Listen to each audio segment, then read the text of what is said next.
to feed everyone. Now, another way to survive in the wild is by being very, very large. We have a great example down here on our left, down to your right, Jim, and we have our Queensland grouper. That's right. The Queensland grouper is really, this is not a fish with cartilage. This is a fish with a bony skeleton. And it is the largest, or potentially the largest fish with a bony skeleton that we have here. When this fish is fully grown, it'll be the size of a small car, right around 900 pounds or so. Now, these are also slow-growing fish, and but they are very friendly. They actually appear to enjoy being around divers. I suppose part of the reason is that they don't have natural enemies. They're certainly not the size of a diver. And these are slow growing, but they're also very long lived. Now, the average age, if they live to expectancy, would be about 75 years, and that's roughly the average age of a human being. So as you come back, time after time after time over the years, you're going to see them growing larger and larger until they're the size of, perhaps a Honda Civic here in that aquarium.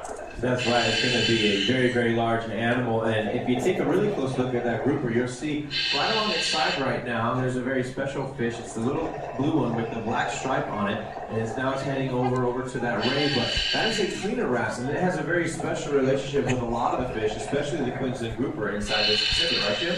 Yes, it's called a symbiotic relationship. It means a relationship in which each of the fish benefits. So the cleaner wrasse will hang out where they're safe, around coral or the formation, and the fish that want to be clean will come up and present themselves, and the cleaner wrasse will come out and eat dead skin, scales, and so forth, or parasites off from the other fish. So the other fish is getting a cleaning, a healthy cleaning, and the cleaner wrasse is getting a meal. And it's a great relationship, and frankly, it's really quite charming to watch it.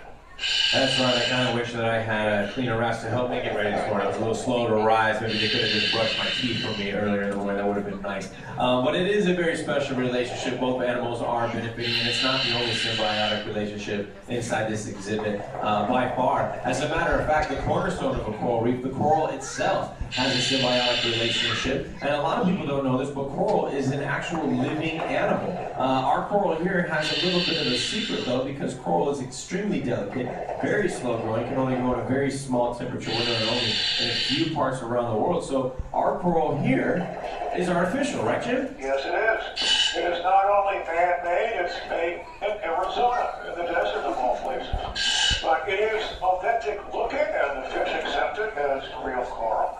And it is important, though, that we also understand that coral, as an animal, is a threatened species all over the world. And the reasons are really multiple. Poor fishing practices, such as dragging nets across the coral reef,